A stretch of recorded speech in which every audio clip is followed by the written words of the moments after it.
tere pühapäeva, armsad inimesed! On äärmiselt meeldiv teiega taas kohtuda. Aeg on teha järjekordne põnev kokkuvõte jooksvast nädalast. Lubatud igapühapäevane refleksioon konservatiivse Harjumaa lehel enam tähelepanu võitnud postitustest. Koduseid töid ei pea siinjuures pooleli jätma.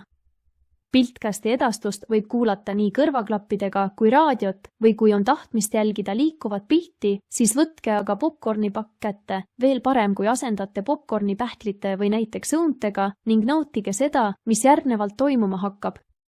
See on aga lihtne ja selge. Nagu ikka, vaatame üle need sõnumid, millised on konservatiivse Harjumaa lehele potsatanud kõikidest kanalitest ja kannavad hinnanguid ja väärtusi mõistliku eluradadelt. Sellise meie poolt armastatud ja oodatava eluradadelt, kus väärtusteks on traditsioonid, rahvuslus, alalhoidlikkus ja kohanemine. Vaatame nii häid kui halbu uudiseid siit ja sealtpoolt Maarjamaad ning laiast ilmast. Kuid ühendavaks teguriks retrospektiivile on see, et vaatluse all on kõige populaarsemaks osutunud nupukesed konkreetse päeva sotsiaalpoliitilisel mängulaual. Populaarsuse tagab huvitavus, päevakajalisus, vahel ärritavus, mis on meie armsate vaatajate kuulajate hingekeeli puudutanud kõige enam. Asume siis teele. Esmaspäeva esimene pool tõi konservatiivse Harjumaa lehele 3 aasta taguse meenutuse oludest Eestis, kus põliseestlasena tituleeritud Ave Nurmbeck täpselt 3 aastat tagasi andis kriitilise hinnangu Eesti elus toimuva kohta. 3 aastat oli möödunud sellest sõnumist, kuid sobis see ka tänasesse päeva kui suhkur kohvisse või rusikas silmaauku, kuidas kellelegi meeldib. Ilmselt see, et selle aja jooksul pole elu karvavõrdki helgemaks muutunud, pigem vastupidi, oli see, miks konservatiivse Harjumaa toimetus otsustas selle 3 aasta vanuse kriitika üles tõsta. Tsitaat. Meile ei sobi päevagi enam selline poliitika ja valitsus, kus valitsus irvitab kommentaare intervjuud andes rahvale näkku. Meil ei kannata enam päevagi oodata, kui ettevõtetele ja eraisikule lajatatakse ette üüratud elektriarved. Täna ja nüüd on küsimus elektri hinnas ja see tuleb lahendada kohe. Kuidas saab olla nii, et teie kulutate asjatult või mõtlematult Eesti rahvale kuuluvat raha? Kuidas on see võimalik, kui oleme võimelised oma elektri ise tootma oma hinnaga alla 50 euro megavatt-tunni eest ja siis me ostame seda börsilt 200 või 300 eurot megavatt-tunni eest? Kuidas on see võimalik, kui enamuse meil tarbitavast elektrist toodab riigile kuuluv Eesti Energia? Tsitaadi lõpp. Ave sõnad olid karmid, aga õiglased. Eriti selles valguses, et veel nähtavasse kaugusse tagasi vaadates oli Eesti riik elektrit välja müüv ehk eksportiv maa, kuid tänaseks oleme muutunud elektrit sisse tarnivaks ehk seda importivaks maaks. Veel 15 aastat tagasi me tundsime uhkust oma odava elektri pärast ja riik soovitas ehitada uusi eramuid elektrikütte peale. Teema kokkuvõtteks on paslik siinjuures märkida, et meie riigi võimu juures on kogu see 3 aastat olnud üks ja sama juhtiv partei Reformierakond. Nii nagu paljuski ka varasematel aastakümnetel.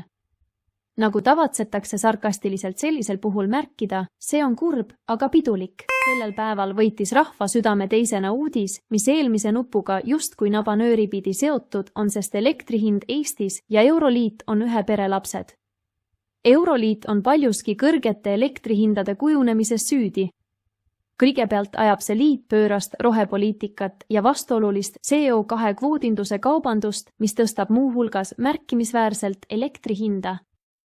Kui lisada siia juurde veel Eesti toimetamised ehk meie rahvusprovintsi liberaalse võimkonna ülipüüdlus olla paavstimastki paavstim ja panna võrrandisse veel muud euroliidulikud rohemeetmed, mis kõik on rakendatud niinimetatud inimtekkelise kliimasoojenemise tagasipööramise teenistusse, siis pole põhjust innestada, et kõik teenused kallinevad, majanduse konkurentsivõime langeb. Võttes arvesse Eesti valitsejate utreeritud kaasajooksmise poliitikat Euroliidu kõikvõimalike hullustega, on paratamatu, et meie elanikud kannatavad Euroopas vaata et kõige enam.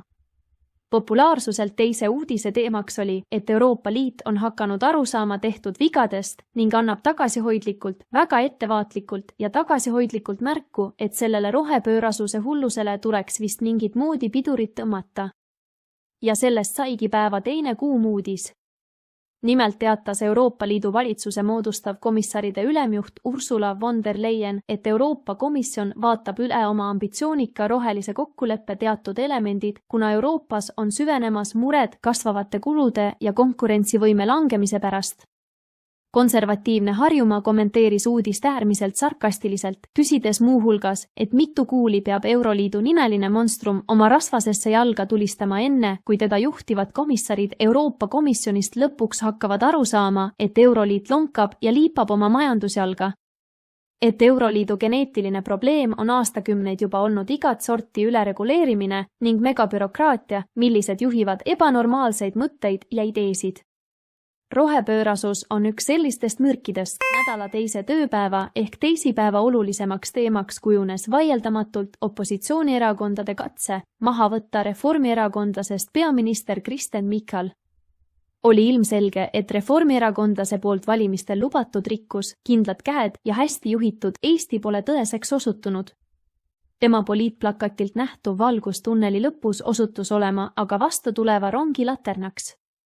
Nagu tabavalt märkisid uued uudised, siis kulus vaid pool aastat võimumänge, kui peaminister nii-öelda teenis välja oma esimese umbusaldusavalduse. Ühesõnaga andis Riigikogu opositsioon menetlusse umbusaldusavalduse peaminister Kristen Michalile põhjendusega, et tema riigi juhtimise stiil on opositsiooni hinnangul korruptiivne ehk ametikohaga kaasnevat usaldust kuritarvitav. Helme EKRE juhina kommenteeris, et muuhulgas on Kristen Michal valetanud seoses oma rolliga pankrotis oleva Nordica rahastamisotsustes. Avalikkusele on Kristen Michal selgitanud, et kliimaministrina ei kiitnud tema või tollane valitsus heaks järjekordseid rahasüste Nordicale, kuid just tema ametisoleku ajal tehti eisa eraldisena firmale 1,5 miljoni euro suurune laenueraldis, mis sai teoks üksnes tema juhitud ministeeriumi surve tõttu, märkis Martin Helme.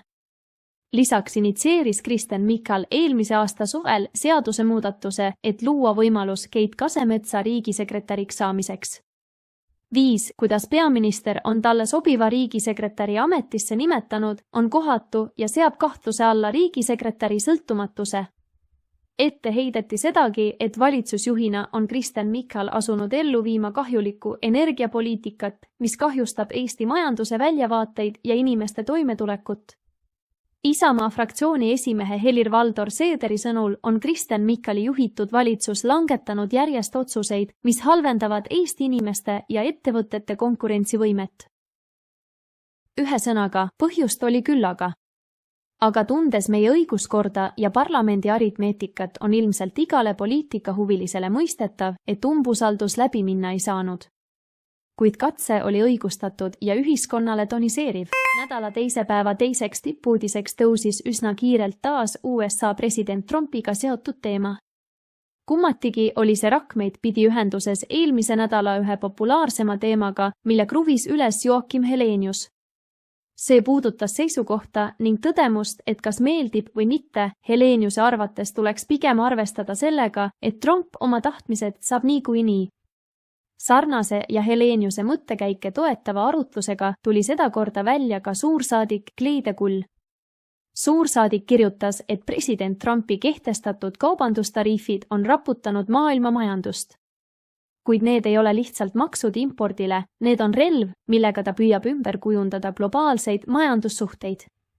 Suursaadik Kulli arvates tuleks Euroopal oma strateegiat muuta, et kohaneda uute kaubandusreeglitega ja säilitada majanduslik jätkusuutlikkus.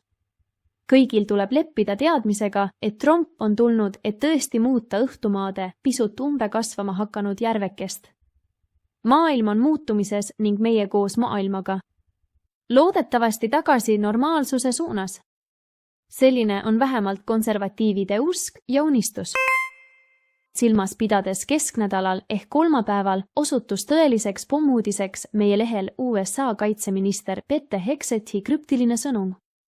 Tegelikult oli just üsna suurt tähelepanu saanud üleilmses meedias, nagu ka konservatiivse Harjumaa lehel president Trumpi teade selle kohta, et ta rääkis diktaator Putiniga ja rahuläbirääkimised Vene-Ukraina sõja lõpetamiseks saavad alata. See oli lummav ja positiivsust süstiv uudis, kuni tuli USA kaitseminister Hegsethi sõnavõtt, mis sütitas kulutulena kõik maailma meediaagentuurid. Nimelt teatas Pete Hekset Brüsselis toimunud Ukraina kontaktgrupi kohtumisel, et kogu Ukraina territooriumi vabastamine ning riigi liitumine NATOga ei ole realistlikud eesmärgid. Lisaks rõhutas USA kaitseminister vajadust lõpetada verevalamine ja sõda, kutsudes samal ajal Ukrainat üles loobuma püüdlustest taastada oma 2014. aasta eelsed piirid. Hekset soovitas Ukrainal valmistuda läbirääkimisteks Venemaaga. Ei ole vist vaja isegi mainida seda kommentaaride ja reageeringute hulka, mis läks lahti maailmas selle sõnavõtu peale. Paljudele vanadele poliitkaladele tundus Hekseti sõnavõtt pisut liiga ennatlik, läbimõtlematu ning justkui poliitilist kogenematust demonstreeriv. Kuid mine sa tea. Äkki just selline lühinägelik või siis äärmuseni läbipaistev saabki olema uus õhtumaade globaalpoliitika. Kuid meie Facebooki lehele tuli see uudis Harju Raplamaa konservatiivse poliitiku, endise Riigikogu liikme Paul Puustusmaa kaudu, kes ise kommenteeris Pete Hekseti sõnavõttu järgmiselt. USA on oma sõna Ukraina osas öelnud. Nii otse kui ka ümbernurga. Igal juhul on nii, et USA, Britannia, Ukraina ja Venemaa vahel sõlmitud rahvusvaheline tagatis ehk Budapesti memorandum aastast 1994, millega ülalnimetatud riigid andsid lubaduse tagada Ukraina riigi suveräänsus ja territoriaalne terviklikkus, maksab sama palju või vähemgi kui see paber, mille peale see rahvusvahelise õiguse oluline akt on kirjutatud. Päeva kõige kuumem uudis meie lehel käsitles välispoliitika suurt teemat, siis teisele kohale asetus ühiskonna arusaamasid ning komberuumi puudutav nähtus. See on ilmselgelt taas hoogu koguv vaidlusküsimus, mis on sügavalt ideoloogiline, kuid oluline vist vaid euroopalikus kultuuriruumis, kus piike murravad äärmuslikud mürkliberaalid traditsionalistide ning konservatiividega. Hetkel on esimesed veel peal. Sellegipoolest on tegemist märgilise sündmusega, sest markeerib ära ühe positsiooni meie kultuurisõdade rindejoonel. See puudutab vaimsete probleemide küüsis vaevlevate ja seksuaalsegaduses olevate inimeste temaatikat. Nimelt edastas meediakanal USA Today uudise, et maailma üks võimsamaid tarkvaratootjaid Google eemaldas oma kalendriaplikatsioonist lõplikult seksuaalvähemuste tähistamise kuu, mis seal oli püsinud aastaid, rõhutamaks ettevõtte väljapaistvat toetust seksuaalpuuetega inimestele. See uudis potsatas otse loomulikult ka meie lehele ja saavutas lühikese ajaga suure vaatamiste hulga.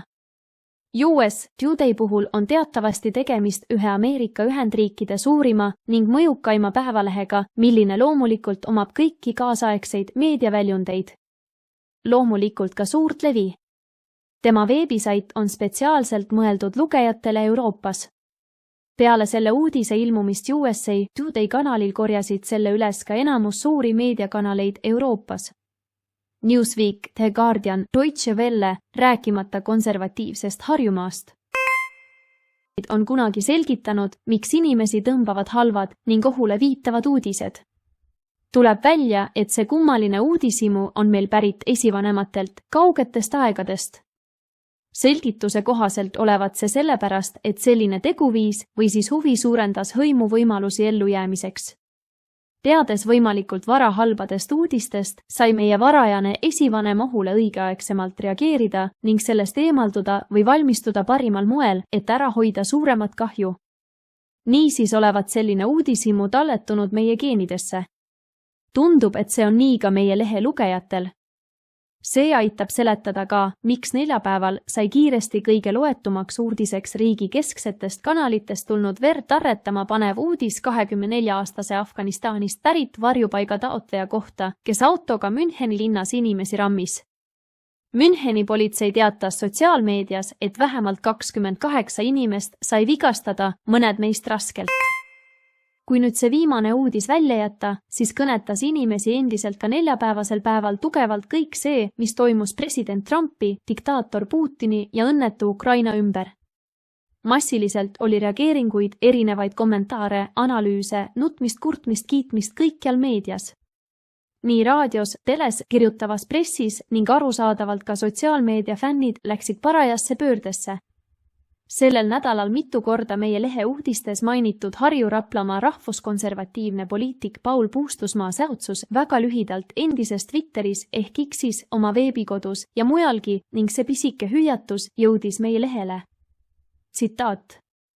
Tänased uudised panevad mind kartma, et alanud on Ukraina jagamine ukrainlaste selja taga ja koos sellega muud varikokkulepped suuremaks globaalseks mõjujoonte paika rääkimiseks.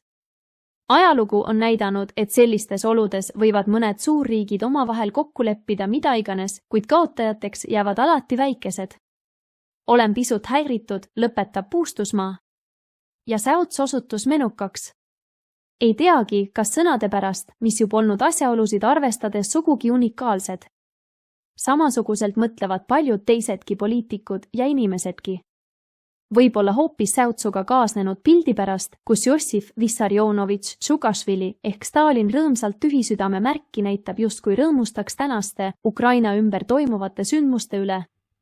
Olemata ise analüütik, ma lihtsalt konstateerin fakti, et Puustusmaa nupuke osutus populaarseks ja oma ülevaatega jõudnud töönädala viimase tööpäevani. Saame ära vaadata selle päeva kõige rohkem tähelepanu köitnud avaldused konservatiivse Harjumaa lehelt. Kuivõrd päeva kõige kandvamaks teemaks üle maailma sai äsja alanud Müncheni julgeolekukonverents, siis oli arvata, et sama teema ka meie lehel tõmbas lugejate tähelepanu, kutsudes esile igat sorti reageeringuid. Kui päeva alguses kogus populaarsust konverentsi teated, sealhulgas tähtsate osaliste, eriti USA tipp-poliitikute poolt öeldu, siis päeva lõpuks ja konkurentsitult kangemaks teemaks tõusis hoopis Saksa kantsler Olaf Scholzi edastatud ning pisut uskumatult tugev sõnum Saksa riigi edasise hoiaku vajaduse kohta. See oli nagu magava mõmmiku möiratus peale pikka talveund. Oli ju Saksamaa näidanud ennast Scholzi juhtimisel suhteliselt nõrgana tänaseks välja kujunenud olukorras, eriti Vene-Ukraina sõja kontekstis ning ka Saksa armee kohta ei osata midagi head rääkida. Nüüd aga enne seda, kui Scholz on kaotamas oma võimupositsioone, on ta ärganud ja lajatab nii, et vähe pole. Scholz kutsus tunnistama sõda Ukrainas Euroopa jaoks hädaolukorraks, kirjutavad rahvusvahelised uudised. Et Saksa parlament peaks tunnistama sõja Ukrainas Saksamaa ja Euroopa jaoks erakorraliseks olukorraks, sest USA presidendi Donald Trumpi administratsiooni esindajate viimaseid avaldusi arvestades ei saa seda teemat enam edasi lükata, ütles Saksa kantsler.